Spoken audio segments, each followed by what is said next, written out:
Tonight on the Northwestern News Network, Lori Lightfoot kicks up a breeze in the Windy City. We'll take you inside the historic inauguration. And is The Handmaid's Tale becoming a new reality for women? We introduce you to some protesters who say, "Not in my state."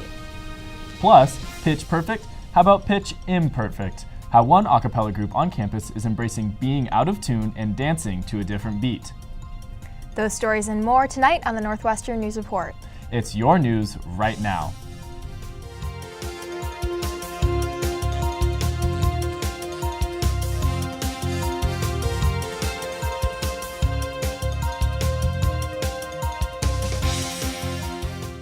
Good evening and welcome to the Northwestern News Report. I'm Esther Wells. And I'm Liam Lecca. Tonight, Chicago has a new mayor. Its first African-American woman mayor and first openly gay mayor. NNN's Olivia Olander is in the studio with more. Olivia? That's right, guys. Yesterday, the city of Chicago made history. Lori Lightfoot defeated more than a dozen candidates in the mayoral election back in February. That election went into a runoff with Tony Preckwinkle in April. Now, Lightfoot is taking over the reins from Rahm Emanuel.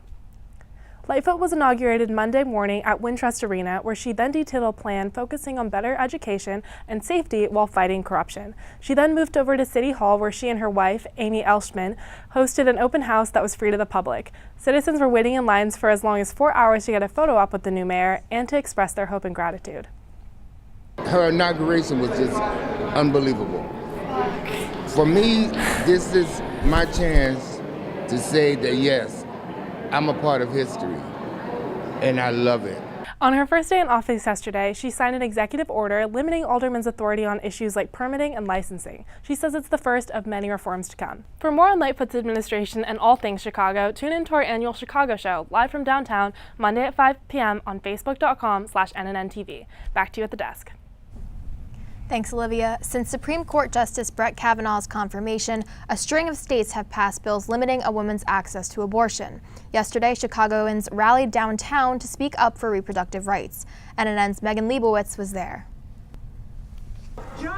On the street, it's Chicago, but in Federal Plaza, it looks more like Gilead, the dystopian city from Margaret Atwood's The Handmaid's Tale, where women are property. The Handmaids remind us of those times and what could be in the future. According to an ACLU organizer, more than 2,000 people filled the plaza, sharing personal stories. This was the hardest decision that we've ever had to make, but it was our decision. And calling for change.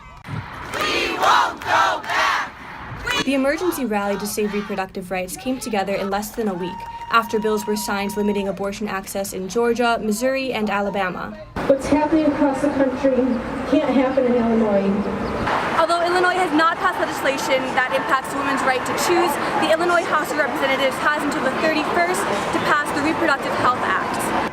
It is clear that anti-abortion forces have decided that they are going to overturn Roe v. Wade. So our goal, obviously, then, is to see what we can do to change the law before that happens. The RHA would repeal the Illinois abortion law of 1975, which is unconstitutional under Roe v. Wade. Illinois has a series of laws that are still on the books from 40 years ago that criminalize much of reproductive health care. Cook County Commissioner Tony Preckwinkle offered her support. Only if we mobilize do we have an opportunity to secure the right to choice across this country. For now, silent handmaids stand watch as women raise their voices. Megan Leibowitz, Northwestern News Network. The Reproductive Health Act would also require insurance companies to provide coverage for abortions. We'll keep you up to date on the status of the RHA on all of our social media pages. Find us at NNN_news. The city of Chicago is bringing together local teachers and national educational companies to combat the uneven curriculum quality across Chicago public schools. The plan would cost more than $1.25 million, but the city says it would be money well spent. Under the proposal, local officials and educators will work with companies to create educational materials that are tailored to the needs of Chicago students. If approved, the curriculum would be in place by 2021. A man threw Molotov cocktails at a synagogue in an attempted arson on Sunday, according to Chicago police.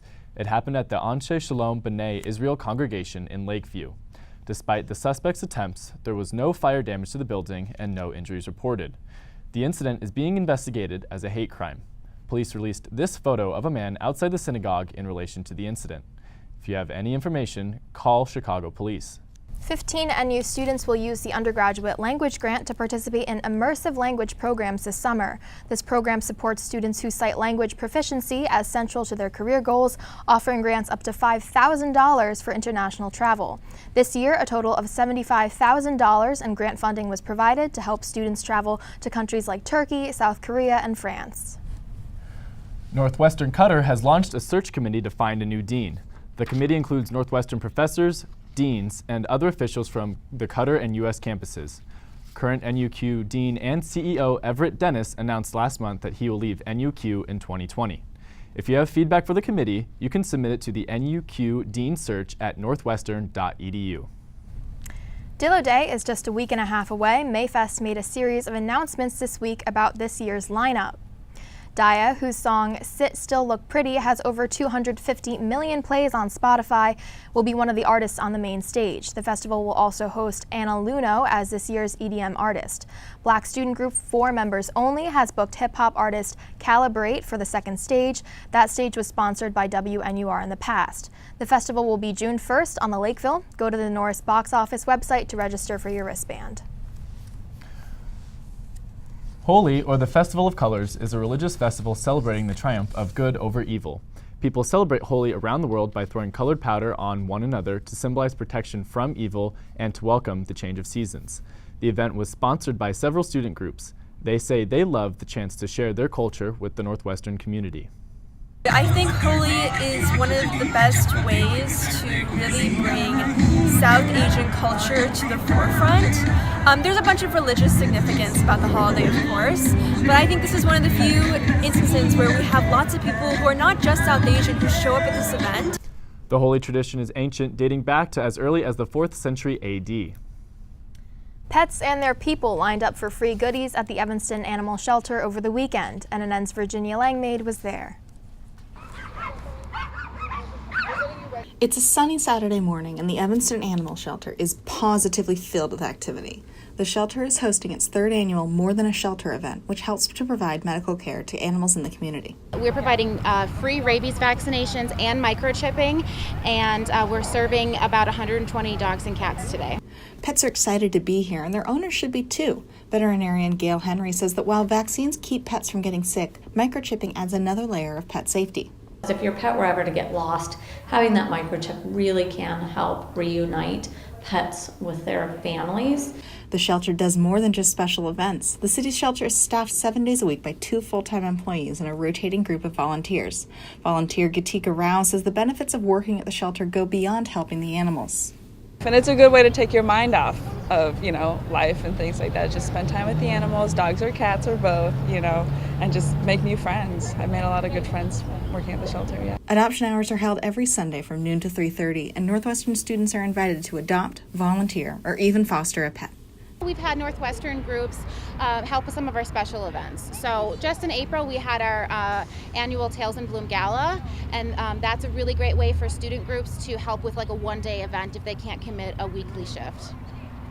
Virginia Langmaid, Northwestern News Network.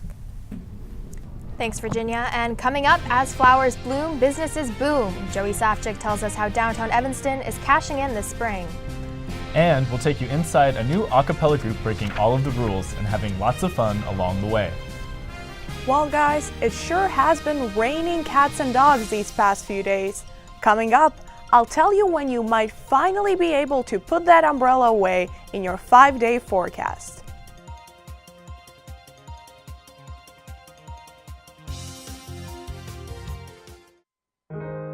At Northwestern, we're wildcats in every way.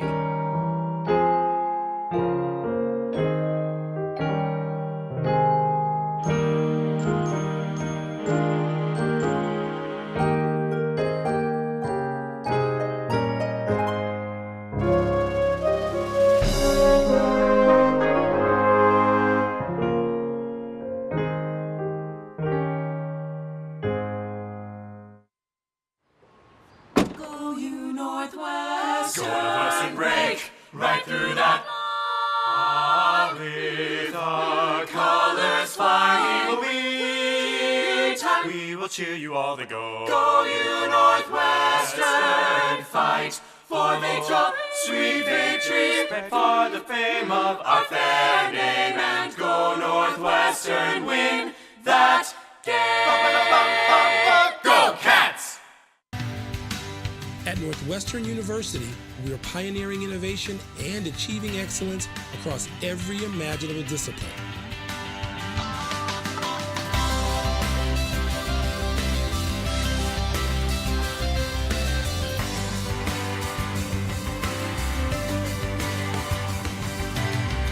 At Northwestern University, the possibilities are endless.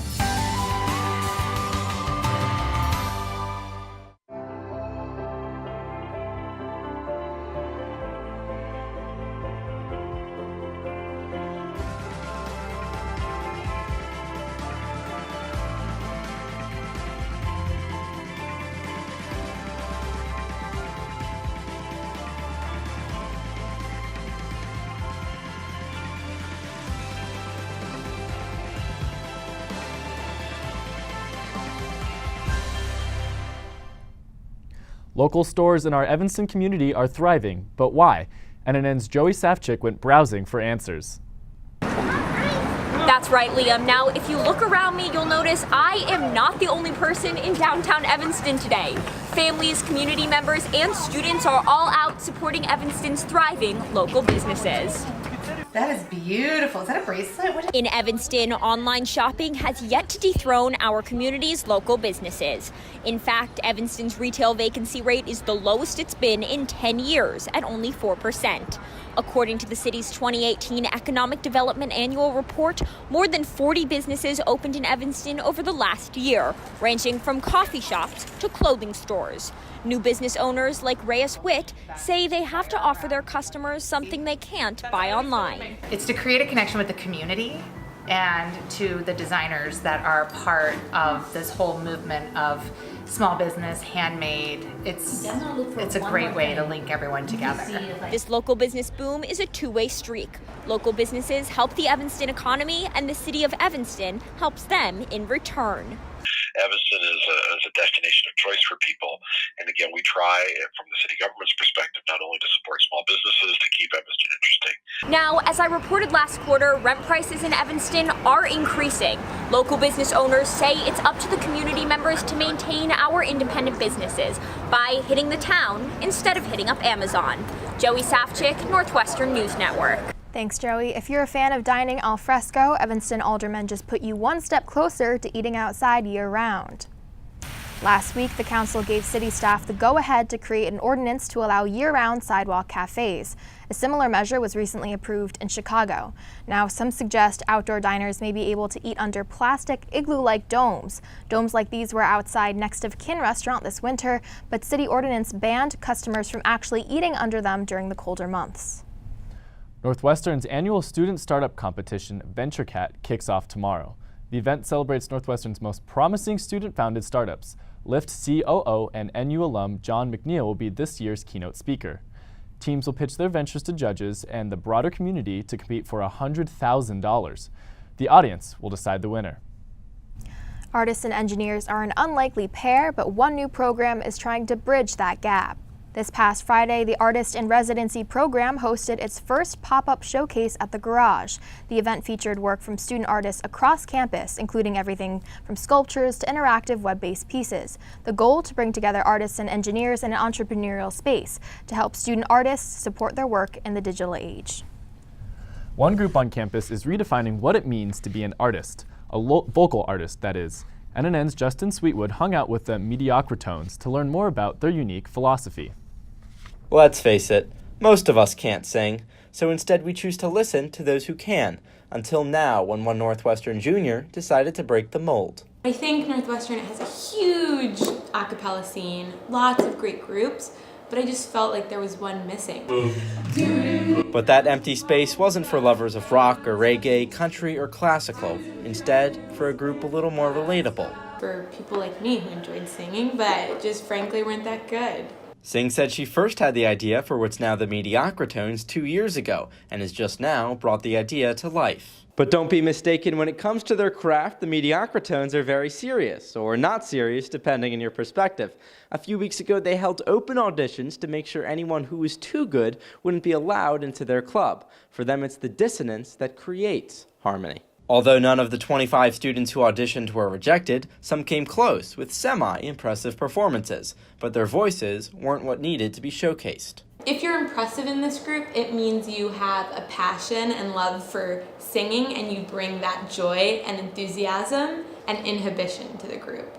That passion ran wild in the first rehearsal as the group prepares to iron out some arrangements. I mean, usually when I sing in front of people, I feel really scared and embarrassed because I'm a bad singer, but I felt super supported, and everyone was like, yeah, go for it. Try to hit those notes even though you probably won't hit them. While the Mediocratones hope to put on their own performance at the end of the quarter, they're now aiming to open for another NU a cappella group, go out with a bang, and then look back with only fond memories. I think this is going to be like a one and done, have a great time, give it all we've got, and then reminisce about it later. Justin Sweetwood, Northwestern News Network. Oh, wow. I really like their mission statement, about the passion, because I know I can't sing, so I would like to join a club like that. What about you? Can you sing? I can't either, no. No? But I'm not sure if I would want to be part of an organization that's whole idea is around being mediocre, Well, we'll see what happens. We'll see if they have a performance. But we wanted to know what some of your favorite songs to sing are, so we asked you in this week's edition of Rock Talk. I'm Caitlin Boudreau, and I'm here at The Rock to ask you guys what your favorite song is to sing, kind of loudly, kind of badly, like in the shower, in the car, and hopefully I can get some of you guys to sing along with me. Let's see what happens. Rock Talk. Can you tell me your favorite song to sing, like in the car, in the shower, like kind of loudly, kind of badly? Oh yeah, it's really embarrassing though. Oh man, that's a big question. Like anything Bruno Mars, he's like a really fun artist to sing, so I think Uptown Funk. I'll accept it. It's Everything is Awesome from the Lego movie. Don't Stop Me Now. Is that Queen? Yes. That's one of my favorites also. Can I get a couple bars? Oh no, not at all. Oh, that's okay. No. Don't stop me now. I'm having such a good time. Yeah. Everything is awesome. Everything is cool when you're part of a team. That's it for Rock Talk this week. I guess there's just not that many people out at the Rock today. I mean, it is a little chilly, so I think I'm going to head inside. But this is Caitlin Boudreau signing off from our last Rock Talk of the quarter, our last Rock Talk of the year, and my last Rock Talk of my college career. I'm a senior, so I'm graduating. And Rock Talk has always been one of my very favorite traditions here at the Northwestern News Network. So I just wanted to say thank you guys for coming out and being part of it, for watching us every week, for supporting us, and go Cats! If you have an idea for a future Rock Talk topic, tweet at us at @NNN_news. See, I love that because I miss my car at home because I would always sing in the car anytime I would go anywhere, and I knew no one could hear me, so it was totally fine because I know I definitely can't sing. But what's your favorite song to sing? I think anything Disney, anything you can belt out and not feel ashamed of. That's fun. Yeah, that's true. Now let's send it over to Anna Maria in the studio with a look at this week's weather. Thanks, guys. Wow, everyone sure looked cold out there in Rock Talk. That's been an ongoing theme these past few days. It really has been just damp and gloomy. Here's a picture from our Chicago newsroom during the weekend, looking out over the river. It was pretty dreary downtown just about all weekend. We'll be live from our Chicago newsroom next Monday at 5 p.m. for our annual Chicago show. You won't want to miss it. You can check it out on our Facebook page next week. There is an upside to all of this rain, though. It is really great for the flowers. Here you can see the tulips in bloom outside of University Library. A cheery sight to see before heading in to crank out those papers or get ready for those exams. Here's a look at the rock camp from earlier today. You can see people making the most of it, enjoying hot dogs under a tent from API's annual Dog Days fundraiser. They do look a little chilly though. Hopefully this week you can give those jackets and your rain gear a bit of a break. We just see some temperatures in the 80s this week, but unfortunately we'll also see some clouds and yes, a bit more rain too. Wednesday will be mostly sunny with a high of 81 and a low of 62. Thursday, about the same. It will be partially sunny with a low of 62 and a high of 80. Friday brings us clouds only with a high of 81 and a low of 65. Saturday, expect thunderstorms and a low of 57 and a high of 76. The rain will continue on Sunday and it will be a lot colder too, with a high of 65 and a low of 57. While you're stuck inside Sunday morning, be sure to tune into our Facebook page to watch our first ever morning show live from 9 to 11 a.m. After that, be sure to prepare your cute summer outfits and your umbrellas for the upcoming week. And let's hope full-on summer finally arrives to Evanston in time to have fun on Dillo Day. Follow us on social media for updates on your Dillo forecast and whether any parts of the festival might be affected by weather conditions. I know I have my fingers crossed for sunny skies and 80 degrees next Saturday. I'm Anna Maria Shilic, and this was your 5-day weather forecast. Thanks, Anna Maria. Up next, the Cats were busy last weekend. Will this week bring even better luck? We got the latest on women's sports action. Don't go away. At Northwestern, we're Wildcats in every way.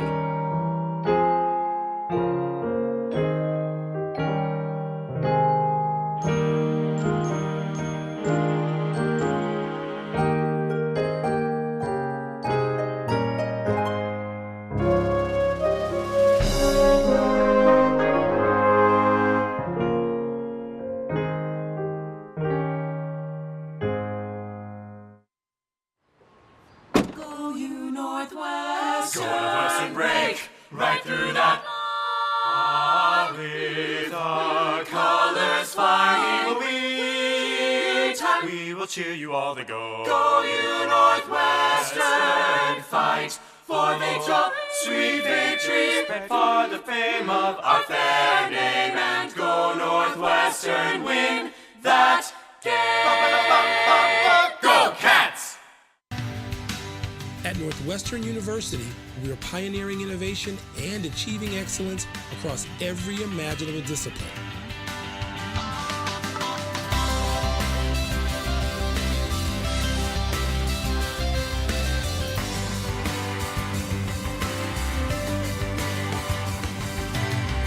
At Northwestern University, the possibilities are endless.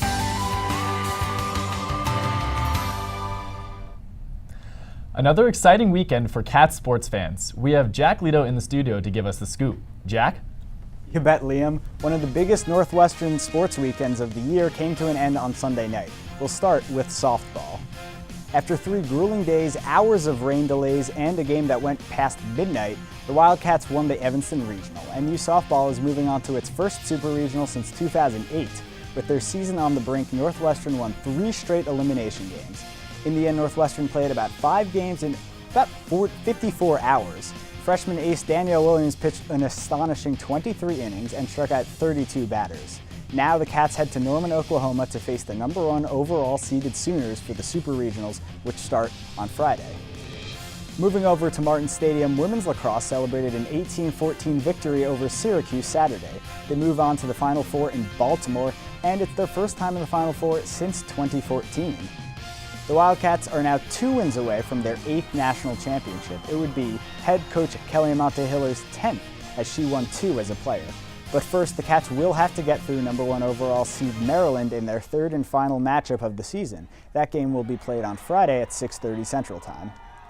Finally, according to an ESPN report, the NCAA is forming a group to consider possible rule changes which would allow college athletes to be compensated for the use of their names, images, and likenesses. Currently, the NCAA forbids student athletes from profiting off their work. For example, they can't appear in commercials, be represented by an agent, or create any sort of brand. Should these rules change, it would be a big step away from the NCAA's current policies, which leave practically no room for athlete compensation. If you've been paying attention, you know this weekend could be even bigger than last weekend. Softball and lacrosse will each be going up against the #1 team in the nation, and both are ready to shock the world. We'll have coverage of those in all Northwestern sports this Thursday on Sports Night. I'm Jack Lito. We'll be right back.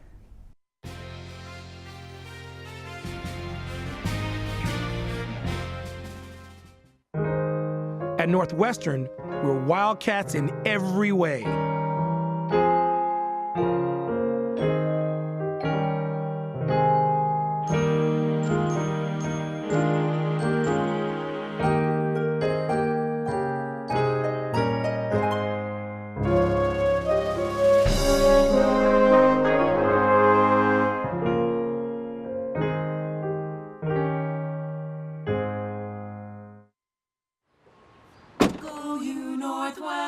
Northwestern break right through that with our colors flying we will cheer you all to go. Go you Northwestern, fight for victory, sweet victory, for the fame of our fair name, and go Northwestern, win that game. Go Cats! At Northwestern University, we are pioneering innovation and achieving excellence across every imaginable discipline.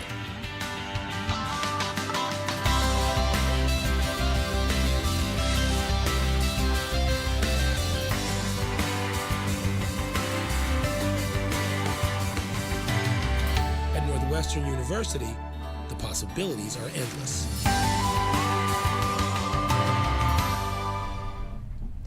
Next weekend, we have our annual Chicago show and our first ever morning show, so be sure to keep up with us on social media. But this is our last regular show of the year, and for our seniors, their last regular show.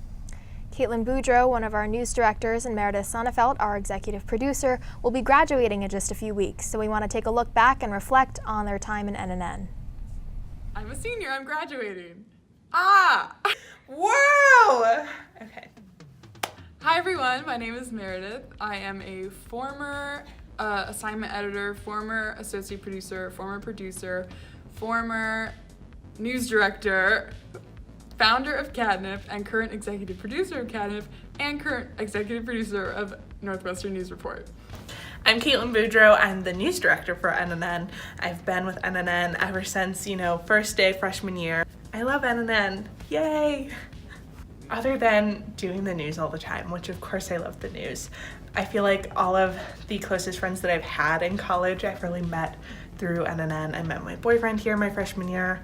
We're still together. We're happy as can be. I also started Catnip last year, and I'm so grateful that everyone in NNN and Medill has supported me in creating that group.